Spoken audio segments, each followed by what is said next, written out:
សួស្តីនេះកង់អគុយនៅជប៉ុនតាមពិតទៅកង់អគុយនៅជប៉ុនគេអត់ឲ្យជិះ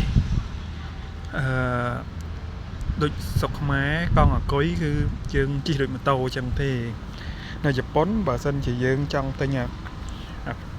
នេះនៅជប៉ុនជិះដូចម៉ូតូអញ្ចឹងរុះត្រាតែយើងមានប្រាក់មីតែសម្រាប់កង់អគុយនៅជប៉ុនវិញគឺចង់និយាយថាពាក់កណ្ដាលអូតូធាក់ហ្នឹងគឺធាក់ធូហ្នឹងចង់និយាយថាថយធូ 50% ធាក់ឡើងភ្នំអីបានអញ្ចឹងអគុយវាជួយជំរុញអត់អាចជិះម៉ាស៊ីនបានទេព្រោះតែយើងទៅរៀនយកពាក់មីហើយយើងជាអ្នកមករស់នៅអញ្ចឹងដល់តែយើងទៅរៀនយកពាក់មីអស់លុយអស់អីទៀតអញ្ចឹងទៅណាអញ្ចឹងបើ